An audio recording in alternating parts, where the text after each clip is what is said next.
With George Fernandez, the situation, if we take it at face value, is completely different. He was fighting a huge ideological battle and a genuine political struggle to bring back democracy to India and to fight the dictatorship. But did he take CIA which help? He believed was a very I'm not doubting what he was doing, now, but did he take CIA help?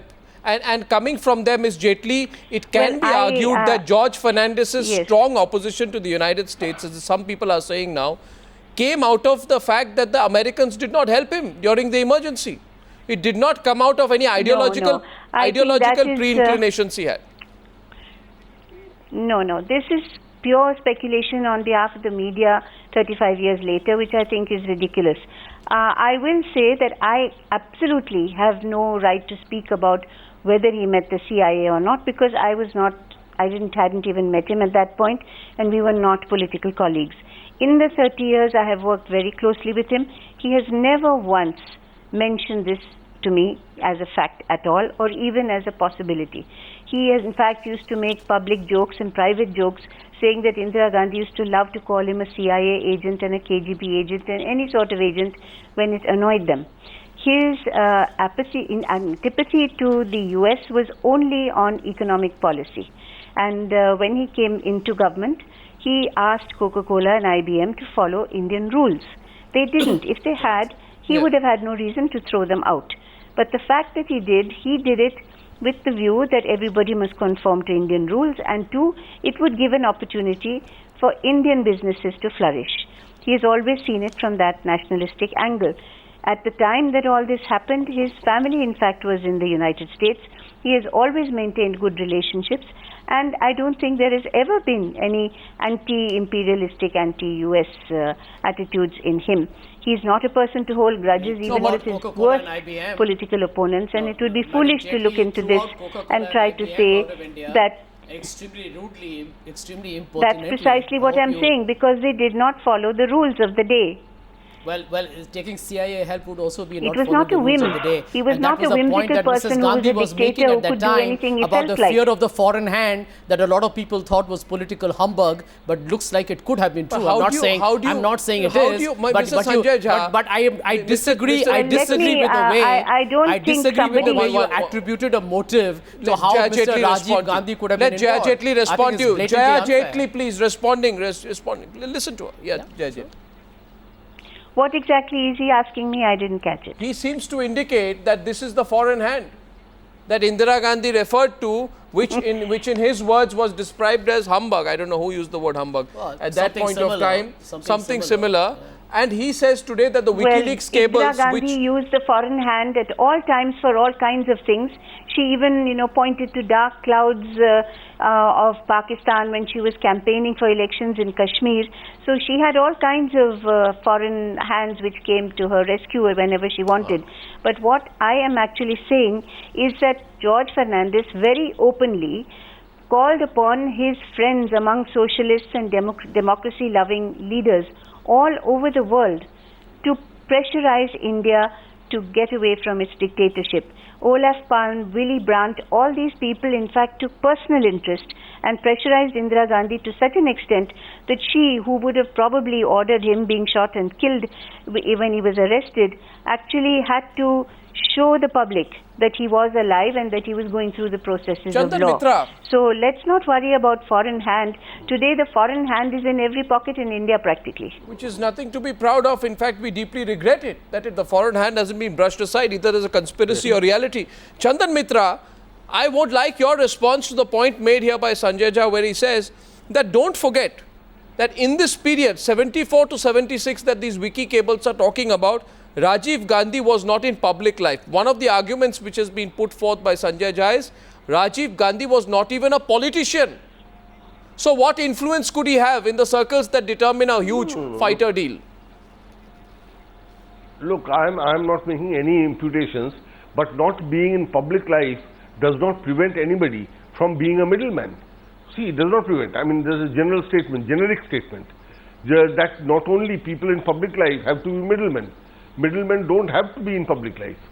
But I'm not suggesting Mr. Rajiv Gandhi was or was not. That investigations will reveal. And the problem, Arnab, is that our archives are so secretive that most files are classified, they are never released. Even the Kashmir files haven't been released even now, more than 60 years after the conflict. So we just love to hide our past, I suppose for good reason, because too many things will come out. The British have a 30-year rule. In 30 years, you can access all government files, so that proper historical investigations can be So why have you gone soft, Mr.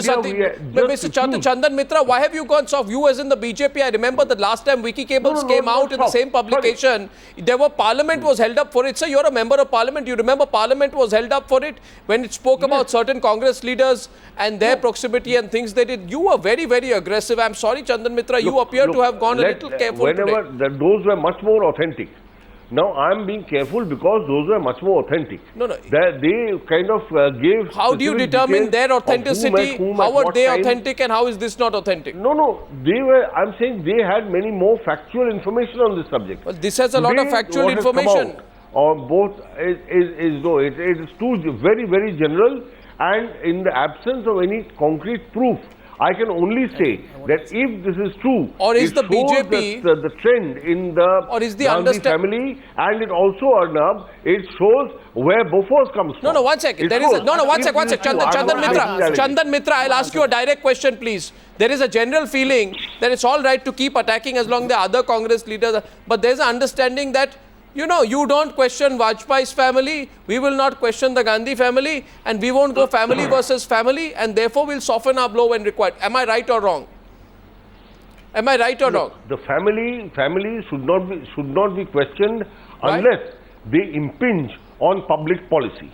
Now, when they impinge on public policy, as for instance Mr. Robert Vadra does, amassing hundreds and thousands of acres of land and getting the land use changed, it is a matter for serious concern for the country. But he's not in public life. Unless you prove that a family member, no, he's not in public life. But he's been up to what we all know what he's been up to. But Chandan, very quickly, you are fully aware that Ranjan Bhattacharya had a big role to play.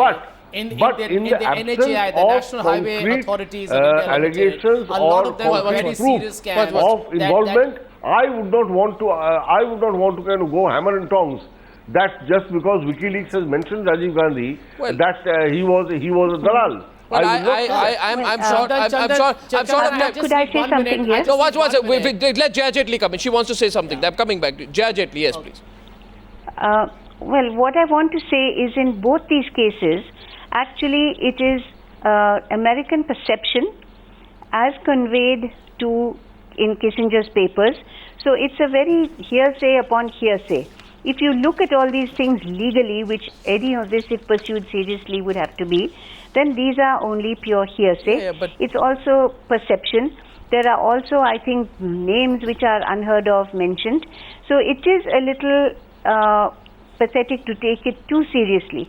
But as I would say, I don't think we should just throw everything WikiLeaks brings out of the window.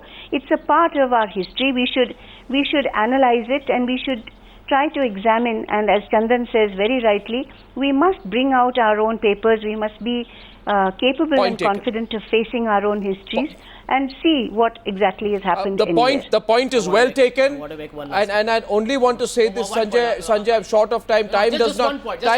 Just 5 seconds. Yeah, 5 seconds. Chandan, even Ranjan Bhattacharya, by the way, was impacting public policy. Robert Vadra's investments are private. But the bigger point... No. There's no private public. If you're influencing policy... No. As far as Rajiv Gandhi is concerned, since you mentioned Bofors a few times, that case is closed, is cleared by the High Court and Supreme Court. Sanjay Jha, so what you're reading now is a figment of somebody's imagination. Sanjay Jha, may I please tell you, there is no private or public when it comes to you being extraterritorial in infringing on public policy. The National Highway Authorities of India. Don't give me this. That was a public infrastructure project. Don't give me this song and dance here on News Hour tonight about somebody being public and somebody being private. No, that's for Chandan to answer. And NHAI was a government project. And by the way, time does not determine authenticity, and that's why we are so interested in what Nixon and Kissinger talked about Indira Gandhi. That's not gossip. That's a fact. And some of these facts are historical record. Sanjay Jha, Chandan Mitra and Jaya Jaitley. Thank you very much. Thank you for joining me.